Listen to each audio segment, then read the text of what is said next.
갈 때 이제 머리 다 밀고 오시는 분들이 많아요. 뭐 다리털까지 이렇게 하고 이렇게 미는데 이게 다 나옵니다. 채모 다 밀어도 탈색하고 뭐 해도 검사하면 다 나오기 때문에 이런 것들이 증거인멸의 우려가 있다고 해서 구속영장이 청구되는 이유가 될 수 있거든요. 네, 안녕하세요. 자유롭게 하면 하진기 변호사 정성훈 변호사입니다. 네, 오늘은 저희가 이제 우리 한동훈 법무부 장관님께서 마약 사범들 같은 경우에는 악소리 나게 처벌을 하겠다 이렇게 인터뷰를 하셨어요. 그래가지고 이제 마약 공급책 같은 경우는 최대 무기징역에서 사형구형을 하고 유통 청소년 같은 경우도 구속 기소하는 걸 원칙으로 하겠다. 한마디로 마약의 뿌리를 뽑겠다 해서 다시는 마약을 못하도록 하겠다 이렇게 강경한 원칙을 이제 천명하셨는데 작년 마약 청소년 같은 경우가 적발이 480명이 넘었었습니다. 그래서 이제 5년 만에 300% 급증을 했고 같은 기간에 이제 마약 사범이 30% 는 거에 비해서 거의 10배 차이가 나거든요. 제가 또 듣기로는 전국 경찰청에 마약 사범 전담팀이 지금 다 설치되고 있다고 해요. 그래서 이제 뿌리 깊게 이제 좀 퍼져 있는 마약 사범들을 좀 잡아내고 이제 대대적인 검거가 이루어질 예정입니다. 그래서 오늘 시간에는 청소년 같은 경우에는 내가 어쩔 수 없이 자기도 모르는 상황에서 마약에 접해졌거나 아니면 친구의 뭐 유혹이나 이런 걸로 인해서 마약의 유통 과정에 좀 참여하게 된 경우 뭐 이런 경우를 총합해서 마약 사범으로 자기가 조사를 받았을 때 어떻게 해야 되는지를 좀 제가 보려고 합니다. 그래서 경찰에 이제 보통 연락이 오는데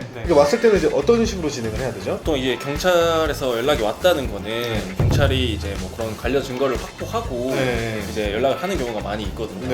그래서 이 경찰 연락이 왔다고 해서 무작정 뭐 자기는 뭐 그런 적 없다, 기억 안 난다 이런 식으로 부인하거나 아니면은 연락을 안 받는다거나 이러시면은 절대 안 되고 이제 침착하게 전화를 받는 게 일단은 중요할 것 같거든요. 마약은 이제 대표적으로 이제 내 몸에 증거가 남는 이제 범죄이기 때문에 이거를 무작정 부인하는 것은 매우 위험합니다. 게다가 이제 조사를 미루면은 몸에 이제 모발이나 이런 데서 사라지는 거를 목표로 하나 보다라고 생각을 해서 바로 구속영장이 나오거든요. 그래서 이제 체포가 될 수 있기 때문에 그거는 굉장히 주의하셔야 되고 이제 뭐 내가 인정하는 걸 전제로 최대한 선처를 받기 위한 노력을 해야죠. 그래서 어떤 게 중요하죠? 일단 뭐 연락이 오시면은 자기가 이제 어떤 것 때문에 이제 조사를 받는 건지 그냥 피의자 신분인 건지 아니면은 그냥 참고인 신분으로 이제 조사를 받는 건지 이런 것부터 이제 확인을 하셔야 되고 그리고 이제 어떤 약물을 이제 투약을 해서 조사를 받게 된 건지 그런 것도 사실 물어보면은 이제 알려주시기도 하거든요. 수사관이. 그래서 그런 거를 이제 대강을 좀 파악하시고 그 다음에 이제 최대한 변호사를 선임을 해서 이제 조사를 받는 게 좋을 것 같거든요.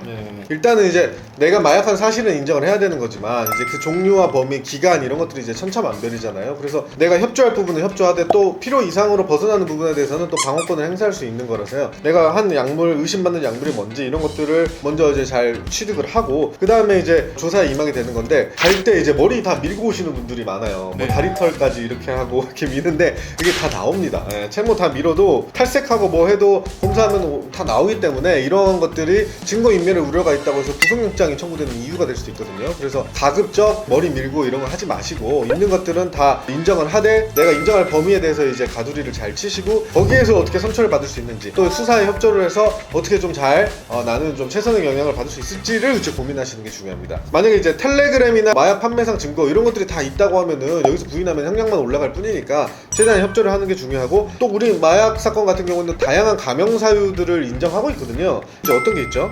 보통 이제 양형인자라고 하는데 이런 것들이 이제 뭐 특별 양형인자와 일반 양형인자 이렇게 나눌 수가 있어요. 그 중에서 이제 뭐 특별 양형인자 같은 경우에 뭐 범행에 뭐 가담을 한 그런 동기에 대해서 뭐 참작 사유가 있거나 예를 들어 뭐 타인이 강요했다거나 아니면은 뭐 처음에 이제 속여서 했다거나 이런 거죠. 뭐 단순 뭐 공부만 하고 뭐 전혀 그 이상으로 나아가지 않았다거나 아니면 호기심에 의한 뭐 일회성 뭐 그런 경우 이런 경우 이제 참작을 받을 수 있는 이런 게 이제 특별하게 봐주는 특별 양형인자고 일반 양형인자 같은 경우는 이제 뭐 소극적으로 가담한 거에 지나지 않는지 예를 들어 뭐 친구가 잠깐 꼬셔가지고 뭐 하자는 김에 어쩌다 보니까 했다 뭐 이런 거죠. 그리고 뭐 행위자가 뭐 심신미약이거나 아니면 농화자이거나 아니면 반성과 치료의 의지가 있거나 일전에 전과가 없거나 뭐 수사 협조를 잘하거나 뭐 자수를 했거나 뭐 이런 건데 자수가 이제 굉장히 중요한 선처의 요건 중에 하나거든요. 그래서 지금 만약에 내가 청소년인 경우에 이제 실수로 마약에 손을 댔거나 유통에 관여를 했다고 하면은 자수를 굉장히 권해드립니다. 자수의 그 이로운 점을 취득할 수 있게끔 좀 준비를 잘 하셔가지고 자수하기를 권해드리고 수사 협조도 매우 중요하죠. 한마디로 마약 같은 경우는